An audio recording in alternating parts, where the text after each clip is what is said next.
Hi, today we're going to talk about 5 essential chess opening principles. First, we will talk about the 5 concepts and then I will show you some quick examples. So, very important to know what to do with our pieces. We have 3 different areas. We have the opening, middle game, and the end game. So today we will talk about the opening. So this is the center, and this is the extended center. We can control central square and we can occupy it. For example, if I play e4, I'm occupying a central square and I'm attacking another central square. If my opponent plays e5, he is occupying a central square and he is attacking another one. So it's very important to fight for the center, because if you control the center, you will have more chances to attack your opponents because of the pieces' mobility. So, for example, if I play e4 and my opponent e5, interesting move should be d4, for example. And I'm attacking the center. I'm fighting for the central control. And imagine if black plays like that with knight c6. Well, this is playable for black, but probably d5 will give me an easy game because I will win at tempo because my opponent will need to repeat the knight and I will gain some space because I have a pawn on d5. Another interesting move should be pawn takes, because if pawn takes, knight takes, well, why not f4, for example? And I'm attacking the knight. For example, he can play something like knight c6, this kind of ideas, and right now I'm occupying a central square and I'm attacking 2 central squares. So about the control of the center, we are done. Another important concept is the development of minor pieces. So what should I play and when? Normally we want to play first the knights and then the bishops. So why? Simple, because the knight can jump. So if I play, for example, knight f3, I will attack the pawn on e5 and he will protect. This is common. And we normally want to play first knights and then bishops.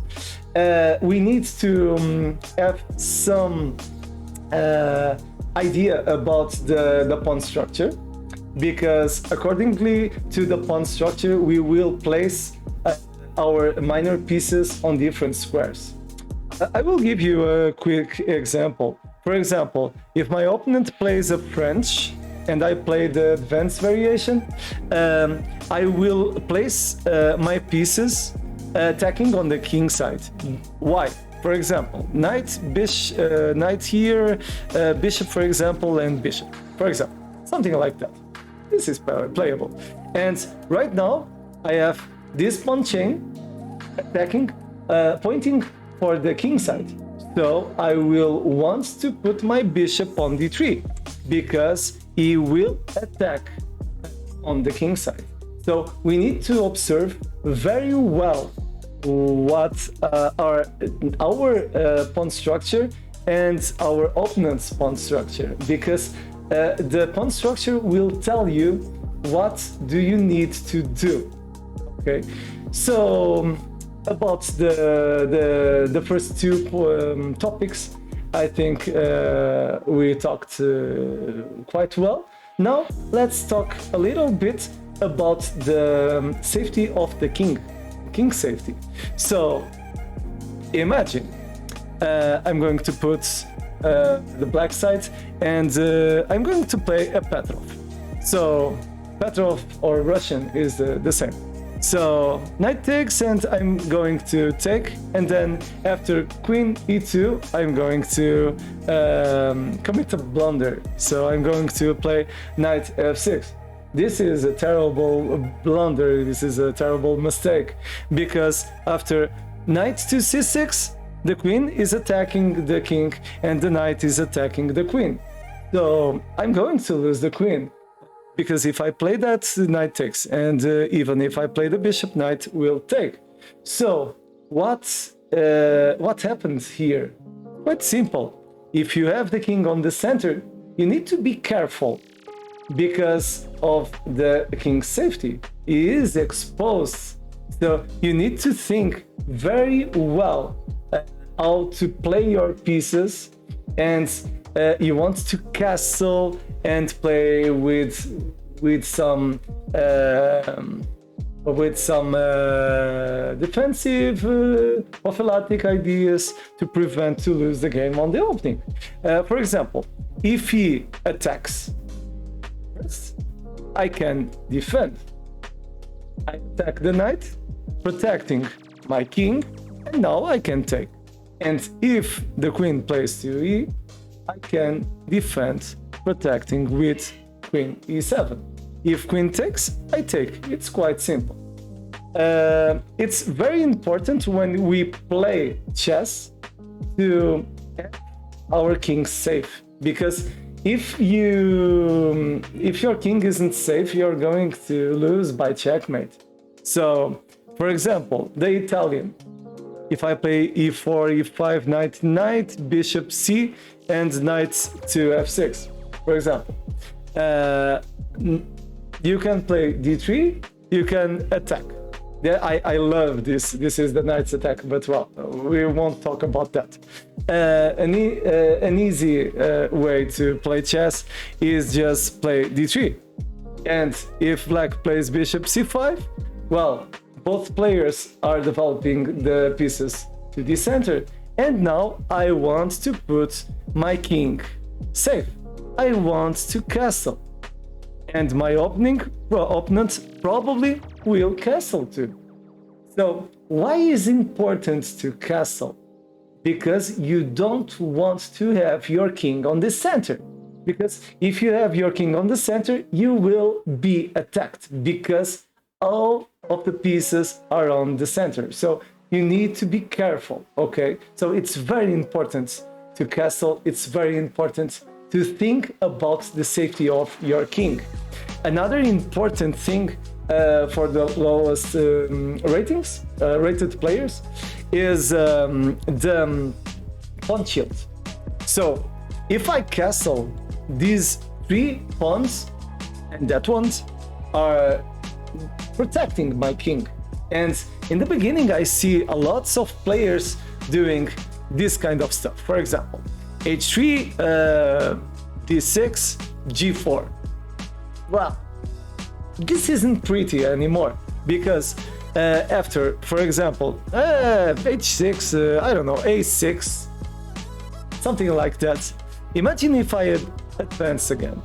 This is already terrible for white, because the white's king, it's exposed. So we want to have a shield of pawns to protect our king.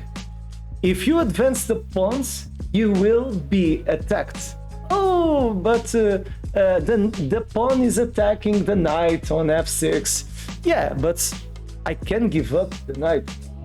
Bishop takes, pawn takes, for example, queen takes, and I'm threatening a lot of different things. So, I don't know, for example, just to show, knight, now queen, g6.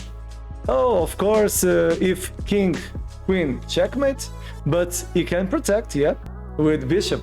But it's complicated, no? Because knight d4, if knight takes, I take, and I will win the game. So it's very important to have the pawns near the king. Well, about the next point, we will talk about the next point is about the pawn structure. So we already talked a little bit about that, and well, it's important to choose a good opening accordingly to your personality. And if, for example, you play a d4, d4, d5, knight, and then, for example, e3, we will look at our pawn chain, and the pawn chain is pointing to the queen side. So I will want to put my pieces attacking those squares. So it's very important. I will show you then an example of pawn breaks. For example, e4, e5, f4. If black takes, it's quite complicated to play this game. It's good, the engines like, but well, knight f, knight 6, and now d4. The idea is that this is a king's gambit. White has central control, and now is threatening to take the pawn on f4. So yeah, if you don't study this line with black, you're going to suffer a lot. So you need to look at the pawn structure, because the pawns are your friends, and you want always to treat well your friends. About the fifth point, it's about flexibility. Well, it's important to play our pieces to the best squares. We've already seen the central and the different types of centers. And the thing is that, for example, if I play the knight to f3, I have potential to play to 5 different squares. And if I play the knight to h3, I have potential to play just for 3. So I want to put my pieces on squares that permit me to attack, defend, and I want them to have mobility. So, for example, the case of the French defense, e4, e6, e4, d5, I will advance, c5, c3, knight c6, knight f3, and now, I don't know, probably this move, I think it's playable, and now I will play bishop d3. About the flexibility of the bishop, for example, what is better, to play bishop e2 or bishop d3? Bishop on e2, I have potential to go to 1, 2, 3, 4, 5 squares. One backwards and the other attacking. So, bishop d3, I have potential to go to 1, 2, 3, 4, 5, but I have 6, 7, 8, 9, 10. So, of course, the bishop is better on d3. So, you want to think about all of these topics. So, we've already talked about our 5 points.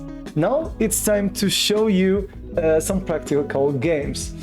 Because our time, I don't want to have a very big video.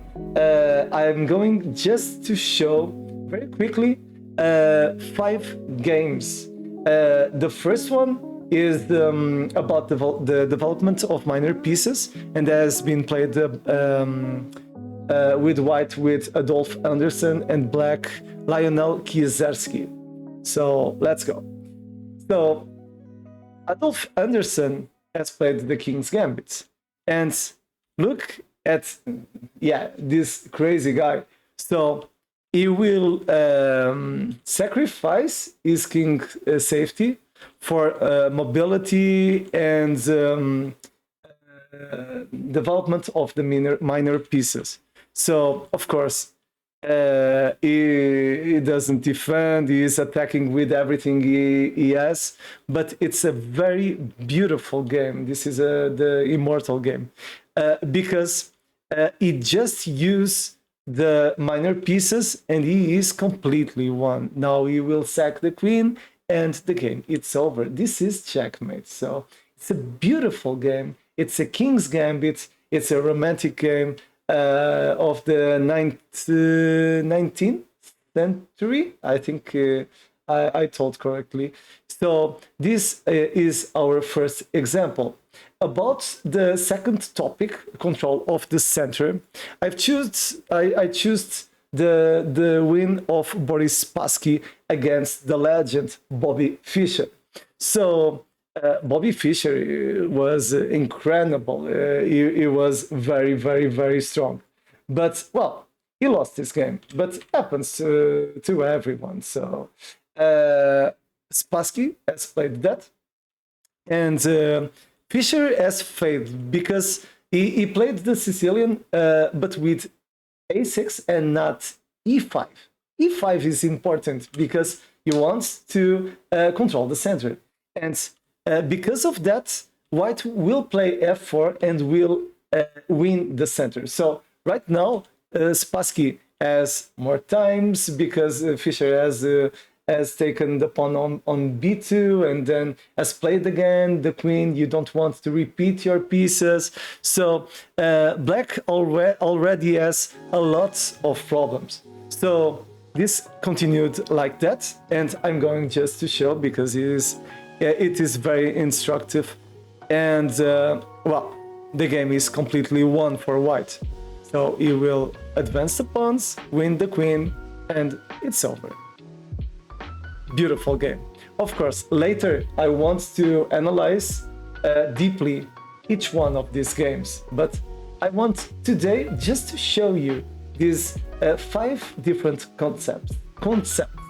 Sorry. About the third point. Well, we've talked about the king's safety, and yeah, probably the best player to show you about the king's safety and how to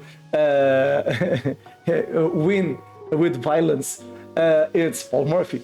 And well, this is a game of Paul Morphy against the allies, and of course Black has played very, very bad. So Paul Morphy has played e4 and yeah, h6 with a5. So Black wants to lose, but it's very instructive because White is controlling the central squares with pawns. He's gaining some space with e5, f4, beautiful. And Morphy doesn't need to be afraid because with queen g4, he already has attack on the king's side. So this game is over. Beautiful game. So yeah, he will give checkmate, sacking his bishop, and now it's over. Checkmate. So a beautiful game by Paul Morphy. It's one of my favorite players. So fourth point, pawn structure. I'm going to show you Mikhail Botvinnik against Vasily Smyslov. They were both world champions, and in this game, Botvinnik has won. So it is very instructive because Smyslov will be worse with a worse pawn structure, and this is Queen's pawn game, so Queen's gambit, sorry. And right now, White has the central control, and the problem is that this will be very complicated for Black because Black will have central pawn weakened, and we have already the g5 pawn problem. So right now we see that it is very easy to play with White, and Black needs to do all the correct moves. With queen g5, the king's security is over too, so this game is over. This has continued like that, and now, well, Smyslov has resigned because White has plus a bishop, so the game is completely won. So the fourth example is over. Right now, I'm going to give you the last example. It's about flexibility, and well, I'm going to show you Garry Kasparov against Deep Blue. Kasparov has won this game. It's an interesting game, and probably only Kasparov on those days to win like that strong computer like Deep Blue. So let's see. So sorry, this is the final position, and well, knight, pawn, and white is playing Nisa Larsen. I enjoy a lot the Nisa Larsen. It's easy to play and very interesting. So the problem of the blacks player is that the pieces will be very rigid. So white loses tempos. Well, this is a complicated game to analyze, like for me, a 200 player. But it's very interesting because right now white is just exchanging pieces, but the problem is that black is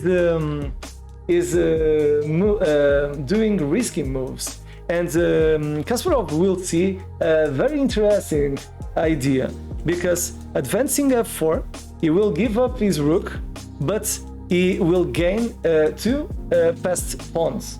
And the problem is that the king on g8, it isn't secure anymore, and he will win because of these two pawns. So it is a very interesting game. So g4, and now you just need to exchange, and the game it's over.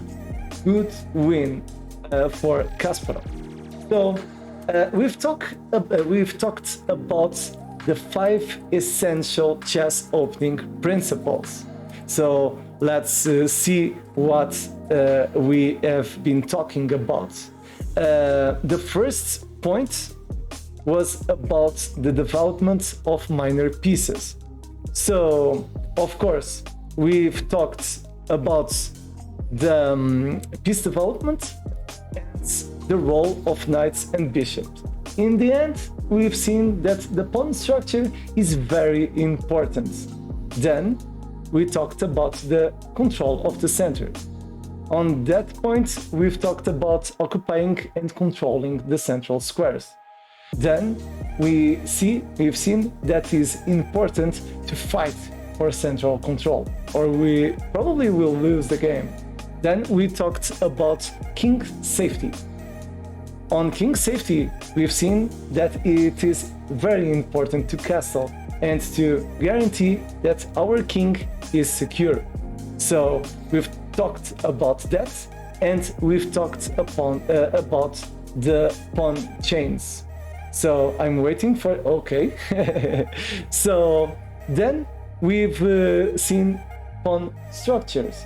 So about that, we've seen that it is very important to take decisions accordingly to our pawn structure. If our pawns are pointing for queen, the queen side, we will want to play on that side. If the pawns are attacking the king side, we will play on that side. Then we've seen some pawn breaks ideas, like the king's gambit, for example, and then we've talked about flexibility. About that, we've seen that it is very important, this is a conclusion, but it is very important to adapt our plans accordingly to our opponent's moves.